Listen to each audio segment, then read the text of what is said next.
Hello everyone, I hope you've all been reading well, and I do want to do another little review, and this is a book called Make It Count by somebody called Benjamin Ferencz, and it's really an extraordinary, the thing is that the title is An Extraordinary 100-Year-Old Man's 9 Lessons for Living a Life to be Proud of. I'll read the blurb on the back. No one has made the most of their first century on earth more than Benjamin Ferencz, Jewish immigrant, World War II soldier, last surviving prosecutor of the Nuremberg trials, and renowned human rights lawyer. He has fought for good his whole life. Here he shares his extraordinary and moving story alongside 9 treasured lessons in the hope you'll choose to make your time on earth count too. So this is a very small book.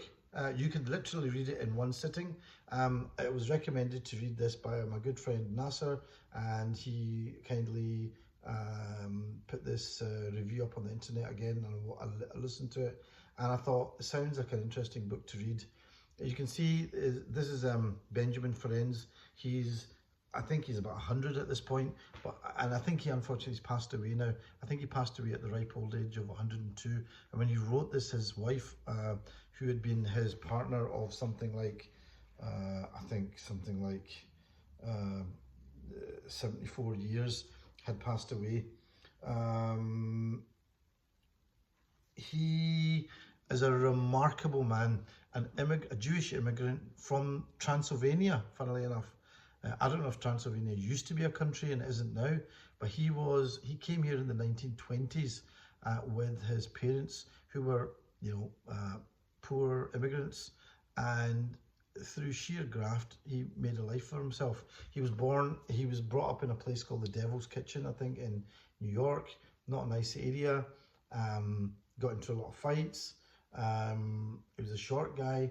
Funnily enough, he says that that height differential was a good thing, because in the war he was involved in a lot of battles in the Second World War, in the army, and because he was short, the bullets went over his head, so it came in useful.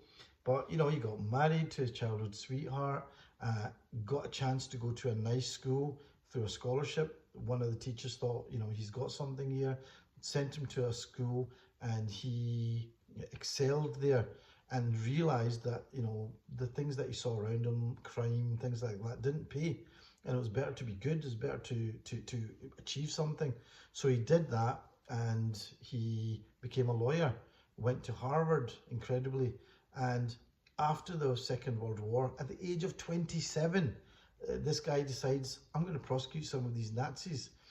Ended up going to the Nuremberg trials, and ended up getting compensation for a lot of Jewish people from the Germans, who happily paid it.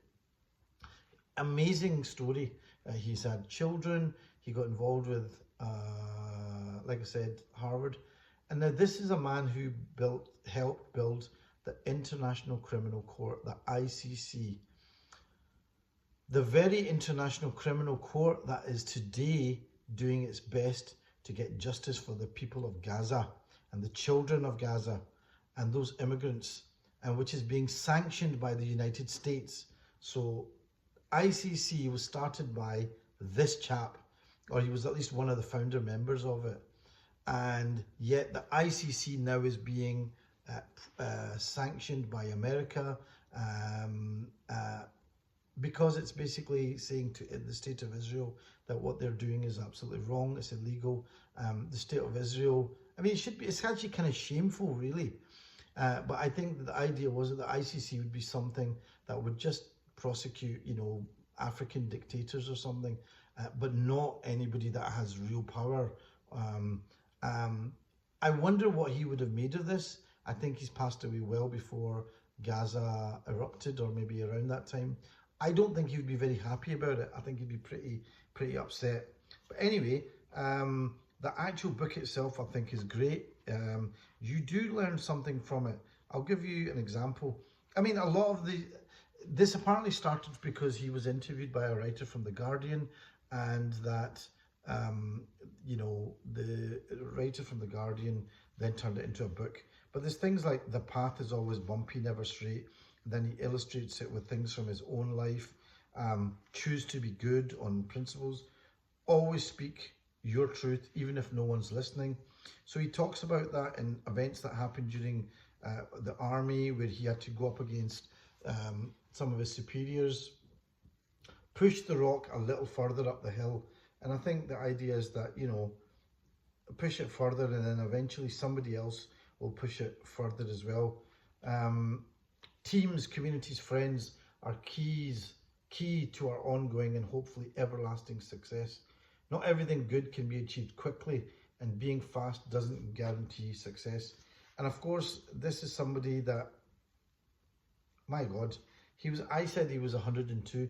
This is written at the back. This book is so called because he's in his 103rd year. So he couldn't have lived, I don't know how long he actually, at what age he passed away. But he also talks about paying attention to your health and fitness. He goes, I used to swim every day, but in case you're worried about not being a natural at exercise, it's worth noting that I wasn't always a natural in the water. And I remember my friend Nasser saying to me that he used to do something 100 press-ups a day, but he decided to cut it down to about 75 once he was in his 90s. So exercise makes a big difference. Taking responsibility for your life and doing something, not complaining, very important. A lot of great things in this book, and yes, it is very entertaining. So Benjamin Ferencz, Make It Count, an extraordinary 100-year-old man's 9 lessons for living a life to be proud of. I actually really enjoyed this, so I hope you'll enjoy it too. That's enough for me for now. Take care and see you next time.